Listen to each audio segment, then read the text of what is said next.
Hello friends, हम लोगों ने पहले सीरीज में देखा था what are the normal orbital walls, उनकी नाम समझी थी। And now let's talk about orbital communication. तो जैसे आप जानते हैं the eye is a extension of the brain.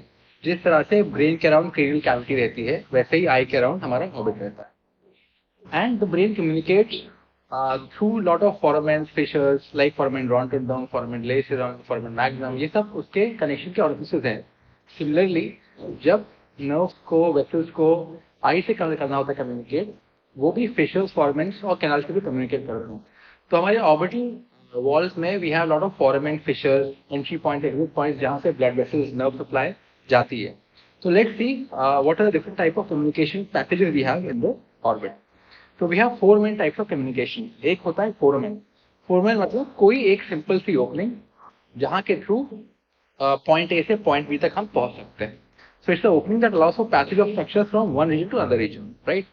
Then we have fissures. Fissures is a narrow, deep cleft which separates two bony interfaces, right? Third, we have a canal. Canal is a tubular passage for transmitting things from one end to another. So in the case of orbit, the only canal we have is the optic canal for the optic nerve. Then we have the duct. Now you can often confuse between a canal and a duct.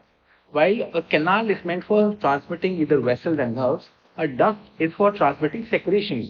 Now the secretions can be those which are produced by the body or those which are excreted by the body. है ना? So in the case of the orbit, we have the nasolacrimal duct, which is for the drainage of the normal tears which are being produced by the lacrimal gland. So हमारे main four types of communication आते हैं. So let's talk about the foramen now. अगर आप देखिए तो हर wall के पास आपको foramen मिलेगा। फॉर एग्जांपल रूफ के पास एक foramen which is the superior orbital foramen. Then middle wall के पास एक foramen which is the anterior ethmoidal foramen. Then floor के पास एक foramen which is the infra orbital foramen. And similarly lateral wall के पास एक ज़ाइगोमैटिक फोरामेन। इन foramen का एक रोल होता है to communicate the peribulbar space to the outside of the orbit, ताकि जब कभी कोई एब्सेस क्रिएट हो या प्रेशर बढ़े या इन्फ्लेमेशन हो, it acts like a venting channel. So now let's see कि इन फोरमेन से कौन कौन से स्ट्रक्चर्स पास होते हैं, बिकॉज ये कॉमनली एमसीक्यूज में आपको कंफ्यूज करने के लिए पूछे जाते हैं। तो सुप्रा ऑर्बिटल फोरमेन से समझ जाएगा supra orbital nerve which is a branch of the trigeminal nerve. From the ethmoidal foramen we'll have the ethmoidal nerve and the ethmoidal vessels. From the zygomatic foramen we'll have the zygomaticofacial nerve and the zygomaticotemporal nerve. And from the infraorbital foramen, we have the infraorbital nerve, which is the second branch of the trigeminal nerve. So, जो foramen का नाम है, उसी नाम पे वो nerve को name किया गया है जो वहां से निकलती है। जो इसमें हमारे को देखने वाली बात है वो ये है कि जो फर्स्ट ब्रांच है ट्राइजेमिनल की, V1 ब्रांच है, वो निकल रही है from the superior orbital foramen ऊपर से, और जो सेकंड ब्रांच है ट्राइजेमिनल की V2, वो निकल रही है इंफ्राऑर्बिटल फोरामेन से, right?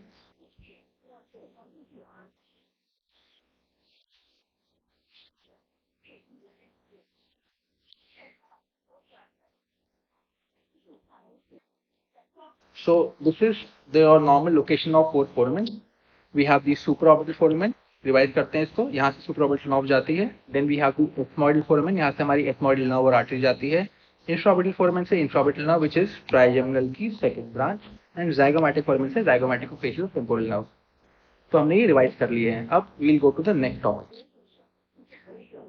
The next topic is fissures. Now fissures are suppose to be large, linear, narrow and deep spaces between two bone interfaces. तो अगर आप देखिए, आपकी यहाँ पर लेटरल वॉल है form by the greater wing of sphenoid, और यहाँ पे हमारा रूफ है form by the lesser wing of sphenoid, और इसके बीच में जो गैप है ये हमारा है supraorbital fissure. Similarly between the lateral wall and floor we have the infraorbital fissure. So this is what it looks like in a normal socket. We have the optic canal over here, the superior fissure, and we also have an inferior fissure over here. Superior orbital fissure के around and optic canal के around we have muscle insertions. We have the superior rectus, we have the middle rectus, inferior rectus and lateral rectus. ये चारों rectus muscle एक circle बनाते हैं जो superior orbital foramen को तीन पार्ट में डिवाइड करता है। देखते हैं तीन पार्ट कौन से हैं हमारे। तो ये हमारा मसल की रिंग है यहाँ पे, एंड इस रिंग में डिवाइड किया है हमारे सुपीरियर ऑर्बिटल फोरामेन को तीन भाग में। एक भाग हो गया जो आउटसाइड पड़ता है, ये हमारा लेटरल पार्ट है। Then we have the central part, the most important part, and then we have the inferior part. इसमें अगर आप देखेंगे, you will come to know that the two outermost parts, the lateral and the inferior part, will transmit the superior ophthalmic vein and the inferior ophthalmic vein. This is a good way to learn कि सिर्फ जो veins हैं आपके side से पास हो रही हैं, centre में कोई भी वेसल्स पास नहीं हो रही. Now we'll take each one of the parts one by one. So जो हमारी मेजर कॉम्पोजिशंस हैं नर्व की, वो होती हैं sensory nerve and motor nerve through which pass हुई सुपर ऑर्बिटल फोराmen. तो हमारी लैक्रिमल नर्व है, हमारे पास फ्रंटल नर्व है, एब्ड्यूसेंट नर्व है, मोटर नर्व है, ट्रॉक्लियर नर्व है और nasociliary nerve. Now if you look at the lateral most part और the superior most part of the superior orbital foramen, हमको दिखेगा कि यहाँ से हमारे पास दो सेंसरी नर्व्स और एक मोटर नर्व पास हो रही है. So we have the lacrimal, frontal and trochlear nerve through this. इसका निमोनिक है बहुत simple, because it is lateral, it is LFT, left. L for lacrimal, F for frontal and T for trochlear. ये main nerves हैं जो हमारे superior orbital फोराmen के lateral part से पास होती हैं. जो मिडिल पार्ट है हमारा, ये हमारे को अब दो मोटर नर्व देगा और एक सेंसरी नर्व देगा. तो यहाँ पर हमारे पास है ऑक्यूलोमोटर नर्व, एब्ड्यूसेंट नर्व और nasolacrimal nerve, right. Then we have the inferior part, जिसमें से हमारे को inferior ophthalmic vein दिखाई देगा.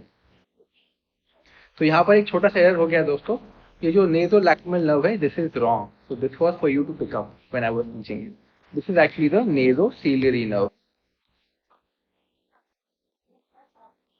And we'll come to this later on. Right. So before we go on to the next part, एक बार इसको revise कर लेते हैं. सो सुपीरियर पार्ट से दो सेंसरी एक मोटर, मिडिल पार्ट से दो मोटर और एक सेंसरी नर्व, और जो दो आपके लेटरल और इंफीरियर पार्ट थे उससे ऑप्थेल्मिक वेन जा रही. Now we'll talk only about the sensory nerve. हमारे पास ऑर्बिट में तीन सेंसरी नर्व हैं और तीनों जो हैं वो आपकी ट्राइजेमिनल की V1 की ब्रांचेस हैं. सो ट्राइजेमिनल की V1 which is the ophthalmic nerve will give innovation to the orbit. तो इसमें हमारे पास लैक्रिमल नर्व है, फ्रंटल नर्व है और नेरोसीलियर नर्व है. नाउ फ्रॉम द निमोनिक जो आपको याद है L, F और T, तो ये मालूम है कि L और F, लैक्रिमल और फ्रंटल नर्व एक साथ पास होंगी from your superior orbital foramen from the superior part of, है ना. तो coming to the lacrimal nerve, to the smallest branch. तो हमारे ट्राइजेमिनल नर्व की जो ऑप्थेल्मिक ब्रांच है उसकी तीन ब्रांचेस होती हैं. जो पहली ब्रांच है lacrimal nerve, it is the smallest branch, सबसे छोटी होती है. और जैसे उसका नाम है lacrimal, it will give sensory innovation to the lacrimal gland along with the upper lid and cornix of the area which is adjacent to the lacrimal gland. Lacrimal nerve क्योंकि लैक्रिमल ग्लैंड सप्लाई करती है, इसीलिए ये sensory fibre के साथ साथ सेक्रीटोमोटर fibres ले जाती हैं, which are basically PSNS fibres, parasympathetic fibres होते हैं, राइट. और इनको सप्लाई आती है थ्रू द ज़ाइगोमैटिक और temporal nerve. So it sounds confusing, but if you probably repeat this once or twice, आपको ये आराम से याद हो जाएगा कि लैक्रिमल नर्व हमारी सेंसरी नर्व है जो लैक्रिमल ग्लैंड को सप्लाई करेगी. इट इज ऑल्सो सेक्रीटोमोटर नर्व जो PSNS फाइबर्स के थ्रू लैक्रिमल सिक्रीशन मतलब टियरिंग करवाती है. जो हमारी सेकंड नर्व है frontal nerve, it is the largest nerve. तो लैक्रिमल नर्व हमारी सबसे स्मॉलेस्ट नर्व थी, फ्रंटल नर्व हमारी सबसे लार्जेस्ट नर्व है यहाँ पे. और फ्रंटल नर्व का काम होता है to supply sensory innovation to front of your forehead and front of your scalp. तो फ्रंटल नर्व F से होता है और इसलिए ये F से फोरहेड को और फ्रंट ऑफ स्कैल्प को सप्लाई करेगी सेंसरी इनोवेशन, राइट. तो ये सप्लाई करती है through supra trochlear and supra orbital branches. ये आपने याद नहीं भी किया तो चलेगा, पर आपको याद रखना कि फ्रंटल नर्व जो है वो आपके फ्रंट ऑफ फोरहेड और स्कैल्प को सप्लाई करती है. जो हमारे पास थर्ड सेंसरी नर्व है which is the nasociliary nerve. Nasociliary nerve जिसको गलती से पहले हमने नेज़ोलैक्रिमल लिखा था, वो नर्व हमारे मिडिल पार्ट से निकलती है. तो अभी तक हमने जो दो सेंसरी नर्व देखी हैं वो निकल रही थी हमारे लेटरल पार्ट से. ये नेज़ोसिलियरी नर्व निकलेगी हमारे मिडिल वाले पार्ट से, which is the most important part. Now this nerve itself will lead to 4 main branches. तो let's revise. The lacrimal was the smallest nerve, frontal was the largest nerve, and nasociliary has the maximum number of branches. So it has the anterior and posterior ethmoidal nerve, infratrochlear and long ciliary nerve. Now इसका जो महत्वपूर्ण है आपका वो जरूरी है ध्यान कि ये इसमें नेजो मतलब नोज सप्लाई कर रही है, और सीलरी मतलब आँख के अंदर का सीलरी बॉडी, कॉर्निया और आइरिस सप्लाई हो रही है। C for ciliary, C for ciliary body, C for cornea और एक आइरिस टिश्यू। मतलब इंट्राऑक्युलर इनोवेशन, इंट्राऑक्युलर साइड की इनोवेशन हमारे को न्यूरोसिलरी नर्व से मिल रही है। सो आई में जब कभी यूवेइटिस होता है, इन्फ्लेमेशन होती है, तो उसका जो सिग्नल है, उसका सेंसेशन न्यूरोसिलरी नर्व ट्रांसमिट करती है। जस्ट लाइक लैक्रिमल नर्व में हमारे पास पीएसएनएफ फाइबर थे फॉर सेक्रीशन, सिमिलरली न्यूरोसिलरी नर्व में हमारे पास सिंपैथेटिक फाइबर होते हैं जो प्यूपिल को डायरेक्ट करने में हेल्प करते हैं। So please make a note of this कि दोनों नर्व में अलग अलग कंपोनेंट हैं। So now let's revise all the nerves together. So we have the main nerve which is the trigeminal nerve. इसके हमारे पास है 3 branches. The first branch which is the ophthalmic nerve, the second branch which is the maxillary nerve, and the third branch which is the mandibular nerve. उसमें से सिर्फ V1 और V2 हमारे orbit में आते हैं, V3 का ऑर्बिट में कोई रोल नहीं। जो फर्स्ट ब्रांच है उसकी भी 3 ब्रांचेज हैं, लैक्रिमल, फ्रंटल और न्यूरोसिलरी। लैक्रिमल सप्लाई करेगा लैक्रिमल ग्लैंड को, ये स्मॉलेस्ट होता है। फ्रंटल सप्लाई करेगा स्किन और अपर लिड को, ये लार्जेस्ट ब्रांच है। और न्यूरोसिलरी जो होता है ये आई के इंटरनल स्ट्रक्चर को, C for cornea, C for ciliary body को सप्लाई करेगा और इंट्राऑक्युलर सेंसेशन देगा। अब हमने अपना सेंसरी नर्व का पार्ट कंप्लीट कर लिया है। Now let's go to the second topic which is the motor nerve of the eye.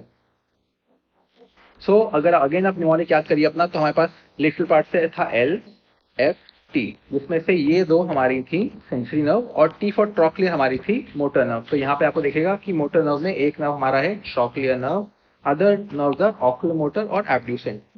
So trochlear हमारा पास होता है lateral part of superior orbital fissure से, और एब्ड्यूसेंट नर्व भी जाएगा मिडिल पार्ट से, और ऑक्यूलोमोटर भी मिडिल पार्ट से सप्लाई हो जाएगा। Now we'll first talk about the trochlear nerve जो lateral most part of superior orbital fissure में होती है। So trochlear nerve will supply the superior oblique muscle, right? The other nerves are meant for the other muscle. For example, oculomotor nerve supply करेगा हमारा rectus muscles को और inferior oblique। अगर मैं सिर्फ trochlear nerve की बात करूं, so trochlear nerve is the thinnest nerve in the CNS, और it is also the nerve which is coming from the dorsal part of the brain। तो बाकी सारी nerve जो है वो ventral part of brain से निकलती हैं, सिर्फ trochlear nerve होती है जो dorsal part से निकलती हैं। Now, because it's the longest nerve with the intracranial cord, and it's also a nerve जो dorsal part से निकल रही है, because of which in cases of increased intracranial pressure, तो जब आपका intracranial pressure बढ़ेगा, चाहे ये किसी ट्यूमर की वजह से हो या किसी ट्रॉमा की वजह से हो, सबसे पहले इफेक्ट पड़ेगा आपके ट्रॉक्लियर नर्व और आपको हो जाएगा ट्रॉक्लियर नर्व पैल्सी, मतलब सुपीरियर ऑब्लिक पैल्सी हो जाएगी आपको।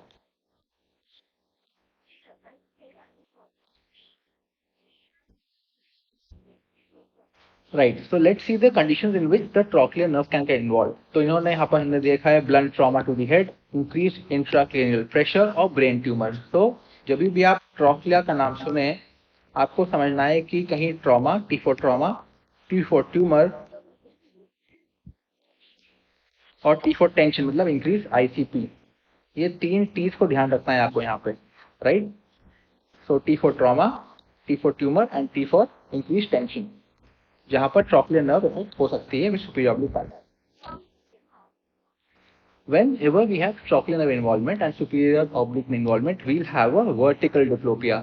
Now, because superior oblique जो muscle होती है, it is involved, the superior oblique muscle involved in the vertical movement. Superior oblique will depress the eye, ना? तो vertical movement नहीं कर रही है, इसलिए इसको vertical diplopia होगा।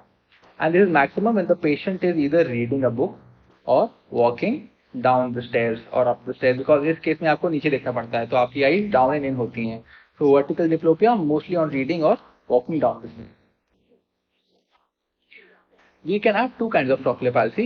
Either we can have a unilateral palsy or we can have a bilateral palsy. This is more common in childhood. तो children में because of traumatic birth, we can have bilateral palsy, और इस case में आपको सिर्फ chin depression दिखेगा।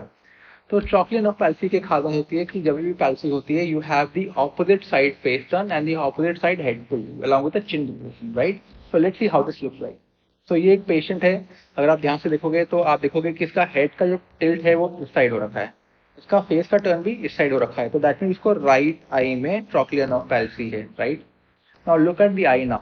अगर आप आई को देखोगे, because the trochlear nerve is not working, हमारा सुपीरियर ऑब्लिक काम नहीं कर रहा, तो दैट मीन सुपीरियर ऑब्लिक आंख को नीचे की तरफ नहीं खींच पा रहा, तो हमारा इंफीरियर ऑब्लिक ओवर एक्ट कर रहा है यहाँ पर और आंख को ऊपर कर रहा है, तो this eye is slightly more upward place compare to the other I.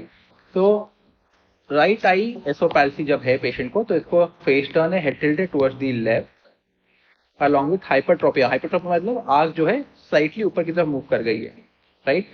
So the most common presentation of a superior oblique palsy or a trochlear palsy is a opposite side face turn, head tilt along with hypertropia of the affected eye.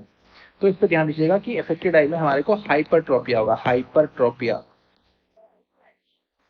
That means elevation और ऊपर का movement, right? Now having said so, let's come to the next nerve, which is the abducent nerve, which supplies the lateral rectus muscle. So just like trochlear nerve has the longest intercranial claws, the abducent nerve is the second most common nerve, which is involved in trauma, tumor and tension cases. तो इसमें भी वो 3 चीज apply होंगे कि जब भी trauma होगा, ट्यूमर होगा या टेंशन होगा, इंक्रीज टेंशन होगा इंट्राक्रैनियल कैविटी में, तो ये नर्व इंड्यूस होगी बिकॉज इसका इंट्राक्रैनियल कोड बहुत लॉन्ग होगा। बिकॉज हमारा लेटरल रेक्टस मसल जो है it's a horizontal muscle, right? So इसमें हमारे को हॉरिजॉन्टल डिप्लोपिया होगा। सुपीरियर ऑब्लिक वाला वर्टिकल मसल, उसमें हमारे को वर्टिकल डिप्लोपिया होगा। Most common cause of involvement of abducent nerve is in alcohol toxicity. तो इसको हम लोग बोलते हैं वर्निक-कोर्सैकॉफ सिंड्रोम, जिसमें we have thiamine deficiency because of excessive alcohol use. इसका जो ट्रायड है उसको हम लोग काओ बोलते हैं, which is confusion, ataxia and ophthalmoplegia. तो this is because of your CNS involvement and ophthalmoplegia because of your abducent nerve involvement. तो इसको याद रखिएगा, Wernicke-Korsakoff syndrome. So next time you see a case of sixth nerve palsy.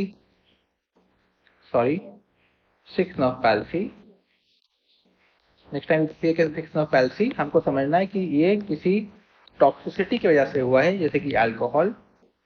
तो उसके case में हमको मिलेगा काओ, जैसे कंफ्यूजन, एटैक्सिया एंड ऑप्थेल्मोप्लेजिया, या किसी ट्रॉमा की वजह से हुआ है।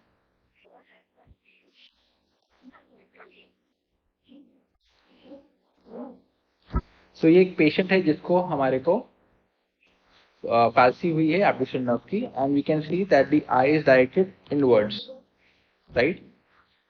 तो इन पेशेंट को होता है same side face turn. For example, अगर मेरी राइट आई का एब्ड्यूसेंट नर्व पाल्सी है, रेटिकुलर पाल्सी है, so I will have patient on the same side. This is opposite और contrary to what we had for trochlear nerve, जिसमें हमारे को opposite side का फेस टर्न और head tilt मिल रहा था।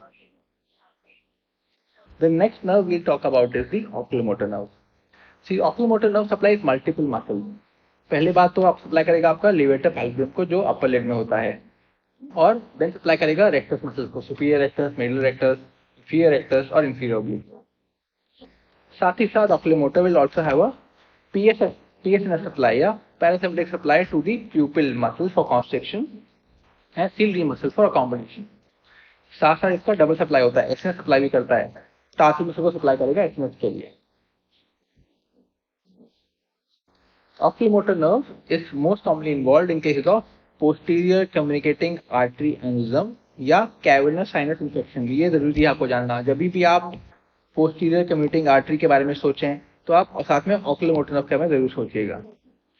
Oculomotor nerve palsy में we have a eye which is down and out. We have ptosis, a dilated pupil and a down and out eye.